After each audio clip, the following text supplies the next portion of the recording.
Step 1. Learn vocabulary. Chest. The chest is the front part of a person's body under the neck.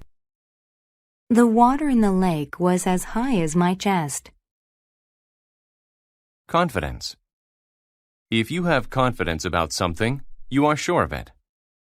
I have confidence that I did well on the test. Consequence. A consequence is a result of a choice or action. As a consequence of missing my bus, I had to find another way to work.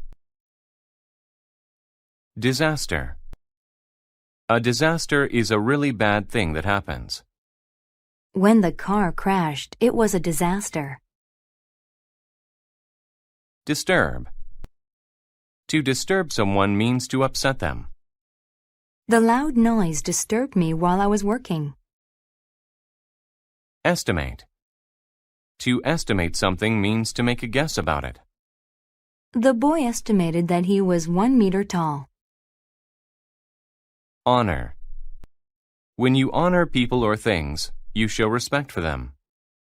I honor my science teacher by working hard in class. Impress. To impress someone means to make that person proud. He was able to impress the girls with his new dance.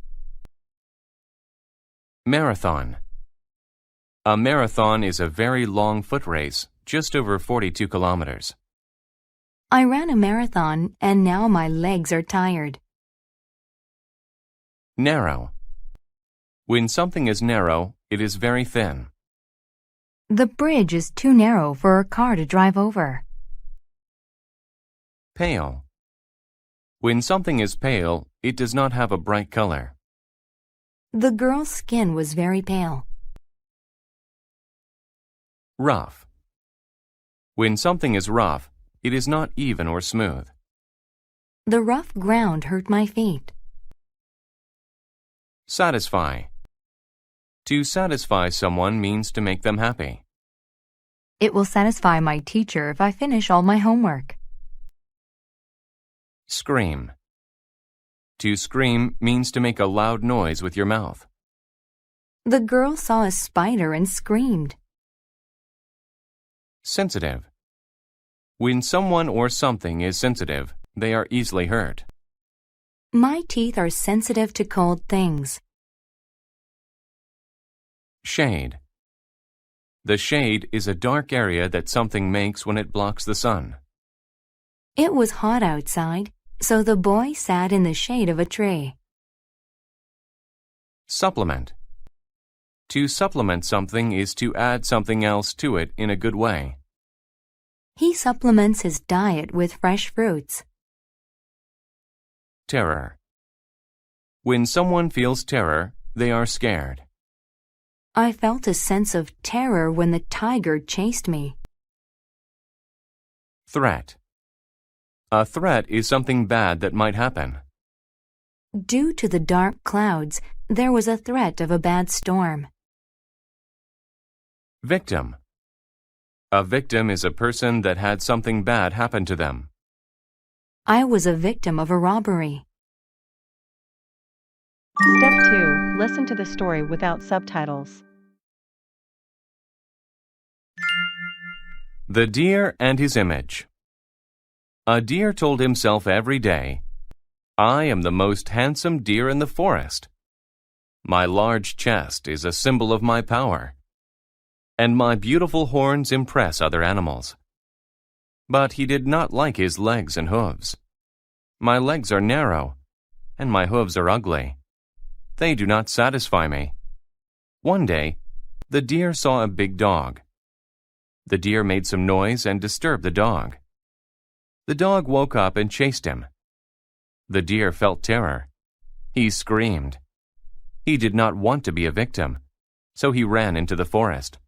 His strong legs helped him run fast. His pale brown hooves were hard, so they were not sensitive to rough rocks. However, his horns got caught in branches, slowing him down. His large chest could not fit between thick trees. The deer estimated that he ran for an hour. He felt like he was running a marathon. In the end, the deer escaped the threat of the dog. He sat in the shade of a tree. That was almost a disaster. I almost did not escape because of my chest and horns. My legs and hooves saved me. As a consequence, the deer learned to honor his fast legs and have confidence in his strong hooves. Pretty things only supplement important things, he thought. Step 3. Listen to the story with subtitles.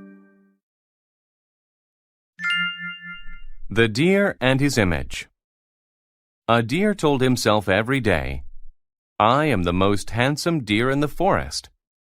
My large chest is a symbol of my power, and my beautiful horns impress other animals." But he did not like his legs and hooves.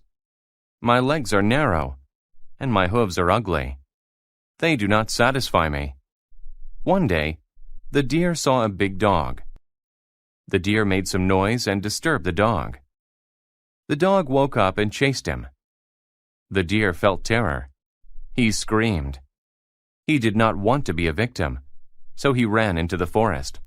His strong legs helped him run fast. His pale brown hooves were hard, so they were not sensitive to rough rocks. However, his horns got caught in branches, slowing him down. His large chest could not fit between thick trees. The deer estimated that he ran for an hour. He felt like he was running a marathon. In the end, the deer escaped the threat of the dog. He sat in the shade of a tree. That was almost a disaster. I almost did not escape because of my chest and horns. My legs and hooves saved me. As a consequence, the deer learned to honor his fast legs and have confidence in his strong hooves. Pretty things only supplement important things, he thought. Step 4. Answer the questions. 1. What is this story about? A. Why a chest is a symbol of power. B. How a deer becomes a victim. C. Why deer have confidence in their horns. D. How a deer learned to honor useful things. 2. Why did the deer scream? A. He felt great terror. B. He was sensitive. C. He ran a marathon. D. His legs were narrow. 3. What can we infer by the end of the story? A. The deer impressed the animals with his long run. B. The deer was a victim of disaster. C. The deer's legs and hooves satisfied him. D. The deer went back to disturb the dog again. 4. According to the passage, all the following are true except A. The deer's hooves were pale. B. The deer sat in the shade of a tree. C. The deer experienced a bad consequence. D. The rough rocks decorated the forest. 5. What happened to the deer's horns when he ran away? Answer key. 1. D. How a deer learned to honor useful things. 2. A. He felt great terror. 3. C. The deer's legs and hooves satisfied him. 4. C.